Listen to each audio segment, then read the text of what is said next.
真的没有想到，原来把陈皮和茶叶搭配在一起，作用居然这么厉害，解决了很多朋友的大困扰。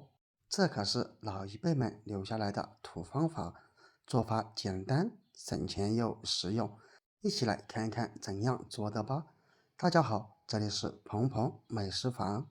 陈皮大家都非常的熟悉吧？它通常是由柚子、橘子或者柑橘类的水果果皮晒制或者晾干而制成的。它是一种药食两用的中药材，并且晾晒的越久，它的价值越高哟。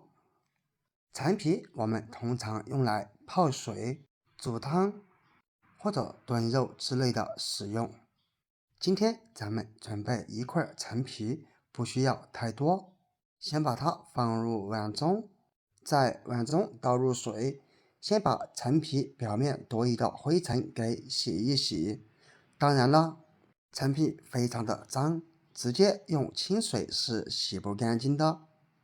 把陈皮在水中稍微泡一泡，然后拿起来，用小刀把这一层白色的给它刮一刮。因为这一层白的它口感相对偏苦，它会大大的影响口感，所以在使用之前，我们尽量给它刮掉一些，像这样就已经差不多了。可以看见刀上有很多刮下来的，再次用水给它洗一洗，最后再来洗陈皮的表面。我们可以在上面撒上一点点食盐，因为食盐它不仅仅有摩擦颗粒感，同时也有杀毒消菌的作用。最后用食盐这样搓一搓，这样就能把陈皮清洗得干干净净。无论是用它来煲汤、泡水，或者是其他用途，那么在使用之前，一定要用这个方法来给它清洗干净哦，这样用起来才会更加的卫生，也会更加的健康。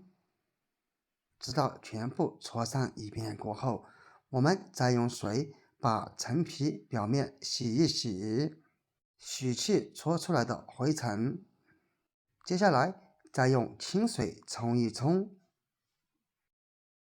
就得到了一块特别干净的陈皮。然后用剪刀把陈皮给它剪成细丝，这样能够让陈皮当中的成分更加充分的释放出来。剪好之后，先给它放在碗中备用。接下来找出家里面的茶叶，随便什么样的茶都可以。茶有很多的朋友都喜欢喝，而今天咱们并不是直接泡茶，我们需要先把茶叶倒入碗中，因为这里需要用水把它清洗一下，洗去茶叶表面的灰尘。经常喝茶的朋友，我相信都知道，泡茶过程当中都会把第一次水给倒掉，这也被称之为洗茶水，因为它特别的脏。当然，清洗起来也是非常的方便的，在水中抓洗一会儿即可。洗好之后，将茶叶捞出备用，然后再准备4到5克左右的枸杞。枸杞大家都熟悉吧？当然，用之前还是得清洗清洗，因为枸杞表面凹凸不平，所以我们需要加入面粉，这样才能够把枸杞表面的灰尘给它洗出来。因为面粉它的吸附作用是非常的强，枸杞营养价值也特别的高。一句话就能说明，人到中年不得已，保温杯里泡枸杞。不知道你现在到了喝枸杞的年纪了吗？枸杞洗好过后，用漏勺将它过滤出来，然后在水龙头底下冲一冲，将表面残留的面粉给冲洗干净就可以了。亲爱的朋友们，视频都已经看到这里了，制作视频不容易，请用你发财的手给我点一个赞吧。直到冲洗干净过后，枸杞也放在一旁备用。最后准备锅，这里建议使用砂锅，砂锅不仅保温性强，还可以锁住食材中的成分。然后将洗好的枸杞倒入锅中，然后是陈皮，最后是洗好的茶叶。接下来加入水，如果你喜欢喝的味道比较浓一点的，少加一些水，反之多加一些。接下来盖上盖子，先开大火把锅里面烧开，烧开之后转小火。现在锅盖上特别的烫，所以我们需要用毛巾包上。而现在可以看见，里面的水也已经被煮制成了棕色。而如果煮得过于太久，那么煮出来的水它口感会特别的苦。所以当水烧开了以后，我们就可以用漏勺将里面的这些材料给它打捞出来，直接给它扔掉就可以了。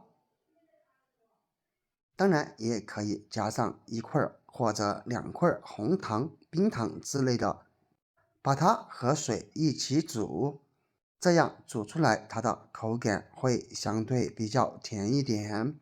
然后再盖上锅盖，用小火再给它煮上8到10分钟左右就可以。现在煮的时间到了，关火，然后同样用毛巾来开锅。这时候你会闻到特别浓郁的味道，没错，就是陈皮和茶叶的味道，并且这样煮出来的水颜色已经相当的浓郁了。这时候就可以盛出来喝了，这样一锅足够2到3个人喝了。烧至放凉一点，我们再给它盛出，倒入杯子中。倒入的时候再用漏勺过滤一下。现在一定要慢一点，避免将多余的茶水给倒在外面而造成浪费。倒上满满的一碗。当然了，不要小看陈皮搭配茶叶这种煮茶方法，这可是村里老中医用了一辈子的土方法。坚持这样喝，你会有大大的惊喜和发现哦。如果你平时喜欢喝茶，那么不妨用这个方法来试一试吧。如果你知道了它的作用，也可以在下方评论区分享出来。